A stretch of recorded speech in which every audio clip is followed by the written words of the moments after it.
Welcome back to Crystal's Furniture Spa. Here is the little piece we're going to be working on in today's video. Whenever I know a little history behind the piece, I like to share it with you guys. So I was actually gifted this piece by a family friend, and it was in her family for a very long time. And a core memory she has with this piece is that I used to store board games. So she has a lot of memories with this piece being used for that purpose. So I thought that was kind of neat to share with you guys. This piece was definitely loved for a lot of years, and now it's about to get a brand new life and a fresh new look.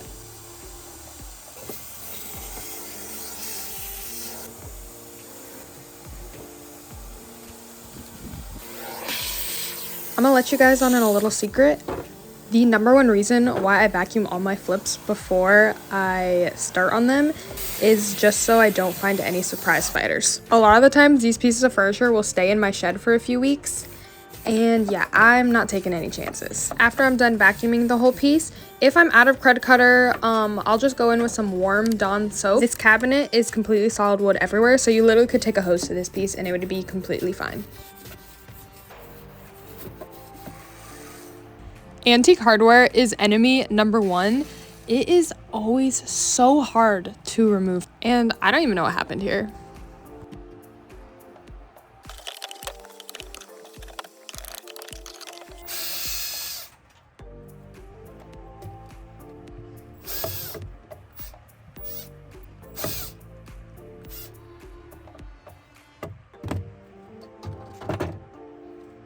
Eventually, I literally gave up and just pried it off.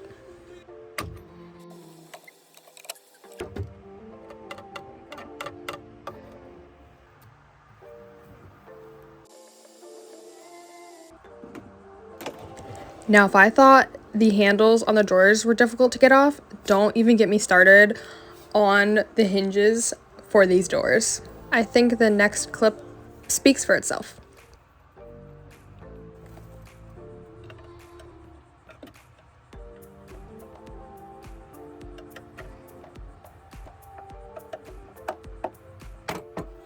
So I eventually got the drawers off, and if you saw last week's video, this is kind of what our house looked like after the hurricane.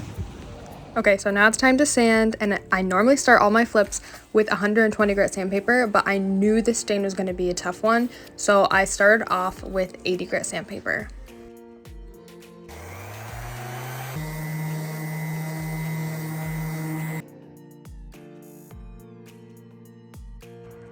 This is what I accomplished. This is the most I could get off, but we'll see. I moved it off of this bench to the floor, so I'm gonna see if that helps some.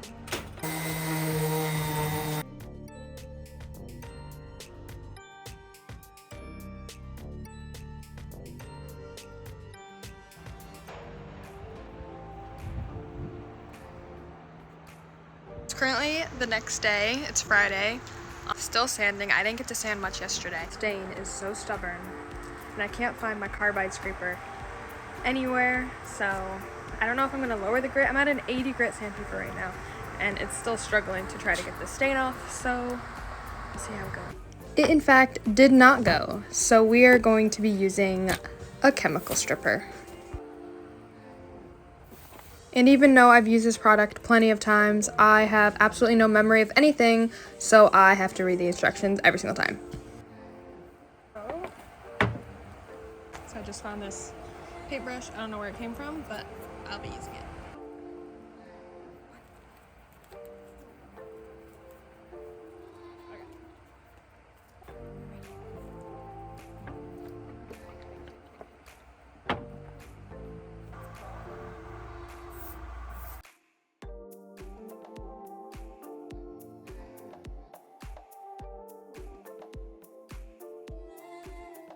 After applying generously, make sure you cover it up because it dries quickly, and you want this stuff to stay wet for it to actually work and to scrape off.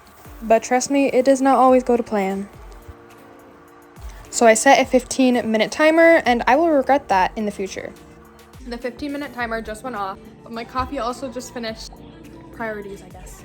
So the absolute worst is when this stuff dries out. It's not very hot outside today, so I'm hoping it's still wet underneath there. 3, 2, 1!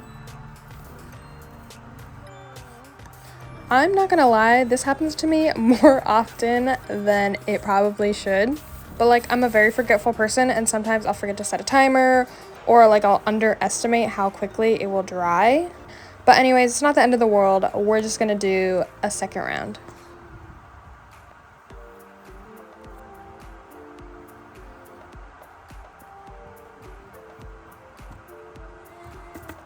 One more round. And this time around, I'm going to set a timer for only 5 minutes.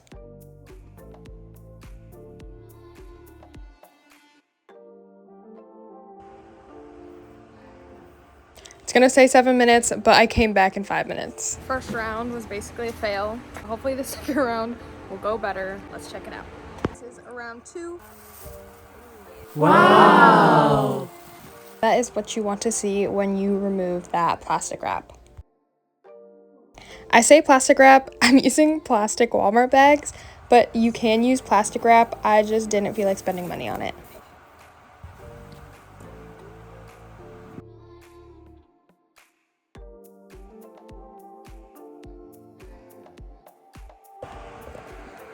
Not too shabby. Actually, can't find any steel wool at the moment, so I'm just gonna use this thing that I bought. It's like, I bought it for the drill, but it doesn't work that well. But the bristles are pretty rough, so I'm gonna see if that works when we go in with the mineral spirits.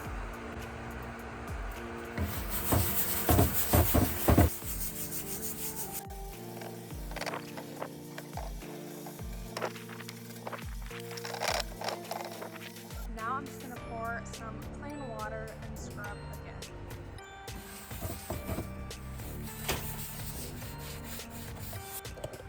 Alright, now I'm gonna wait for this to dry to see where we're at. It's a pretty dreary and cold, wet day. So this is where we're at. I'm pretty sure the wood's just not fully dry yet. So this is just moisture seeping through back out of the wood. That's what's happening. So I'm just gonna let it dry overnight, and then we'll see how it looks tomorrow. So yeah, the next day, I don't have any time to work on furniture. I'm currently dog sitting. We're also going to a family friend's house for a little picnic / like barbecue. Came home because we were making some mulled wine, so I wanted to help my sisters with that. So I filmed this probably in like November of last year, so it was a little chillier outside, so we like to make mulled wine when it's cold. And then these were the adorable animals I was pet sitting. Watching back all these clips, I feel like furniture refinishing is just like never ending cycle of sanding. You sand to prep the piece, you sand after primer, you sand after paint.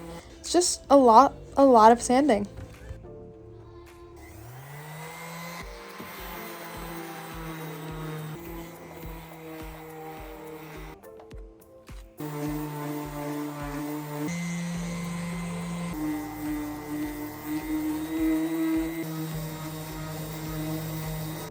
This was the after, almost finished sanding on this side, and then you can see what it looked like before right here.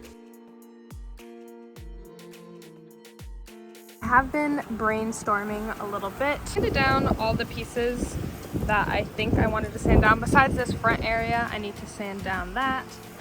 But I sanded down the side of it, and I think it would be kind of cute to paint these inner squares.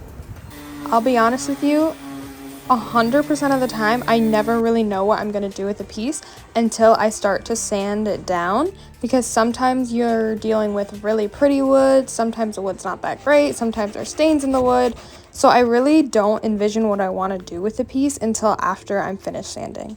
I totally started this piece in November, and then something happened and I literally didn't start working on it again until like TikTok was almost banned.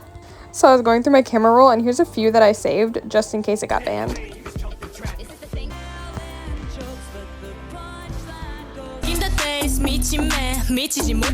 Come on, kid, act your age. This is my age. I'm in the prime of my youth. So I guess I thought those were important enough to save on my camera roll. And another thing that slowed me down is that we went on a family cruise. It was on the Wonder of the Seas and it was super fun. Here's a few photos. And it was the first time my dad's team had been in the NFC Championship since like 1992. So we all dressed up to support him. So after we came home, it was time to get back to work and I was going to tackle these holes in the drawers. I'm completely adding new hardware, so I was just gonna cover up the holes and drill new ones.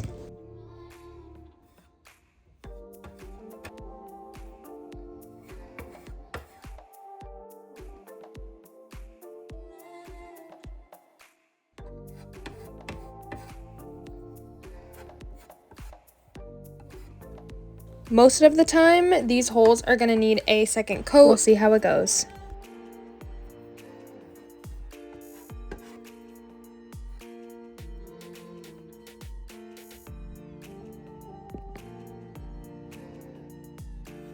We're gonna sand again. We're sanding off the excess of this wood filler, wiping it away, and I promise you, then we can start to prime.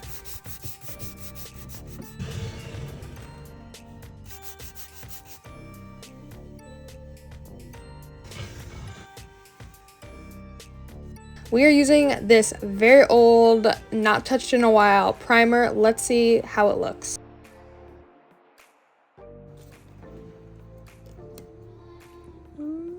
Mix that.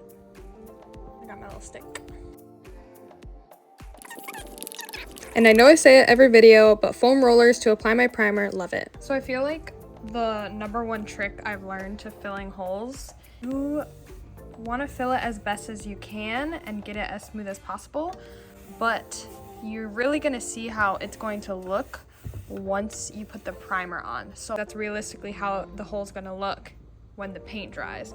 So I'm going to prime it and then see how they look after that.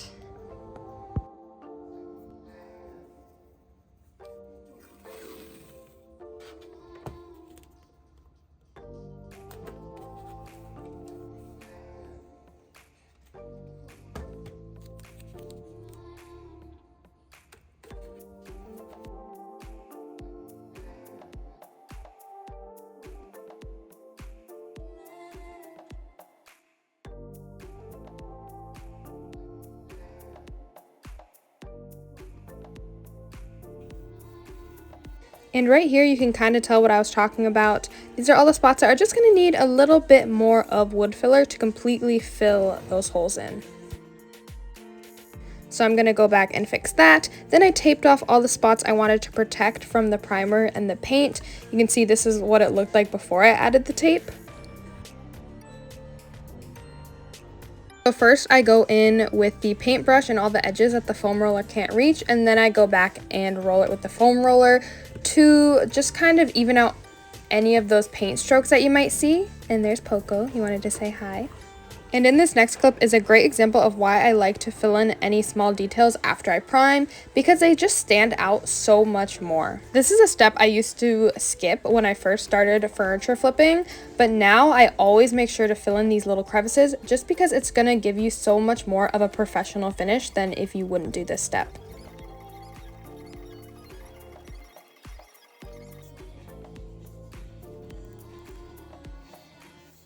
And remember, we always sand after every coat of primer and every coat of paint.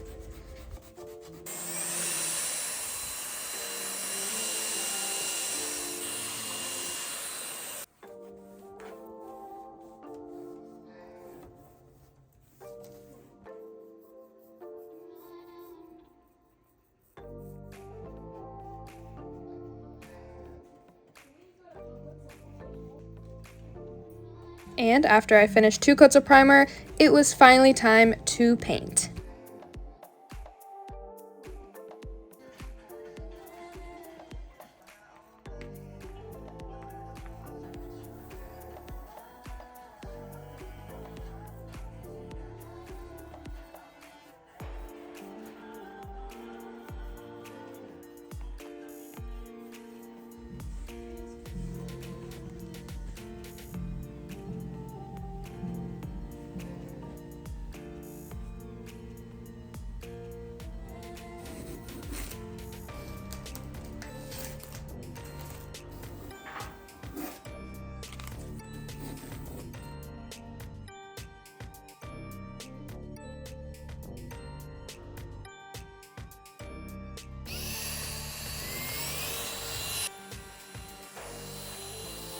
So we're gonna put the base off for a while and we're gonna head outside and start some work on the drawers.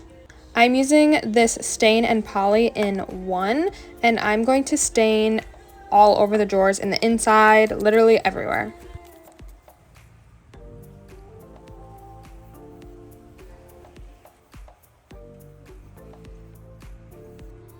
Once I did this, it was too late to go back, and you'll see what I'm talking about when I show you the reveal of this piece. Okay, so I finished working on the drawers and it was time to go back inside and work on the base. I started off with this color wash to whitewash the wood, and I just hated it. I did not like it at all. Everything was just so neutral. It had like no life to the piece. So after doing this step, I literally didn't film anything. I kind of had like a breakdown. I didn't know what I wanted to do with the piece. I didn't want to start from scratch. So what I did was I went in with that stain that you just saw previously, and I went right over this color wash. I literally can't believe I didn't film any of it. I knew I was making a YouTube video for this piece and I didn't film it. I feel like I was so focused on trying to get this piece to look good how I wanted it to that it literally didn't even cross my mind. I went in with that gel stain over all the spots that had natural wood, and then I added new hardware, and then at some point I decided to completely get rid of the doors, and I replaced it with 2 baskets that I already had in my room that I never used, and they kind of matched perfectly. And after completely not filming anything, so this is what it looked like right after the whitewashed wood. So let me know what you guys think looks better in the comments. Here is what I ended up doing. Even though this piece put me through an emotional roller coaster, I thought it turned out pretty cute. If you're interested in doing a similar makeover, most of the products I used are linked in my bio. Thank you all so much for watching. Please like, comment, and subscribe. I'm in love. I'm obsessed. And I don't even feel guilty about it.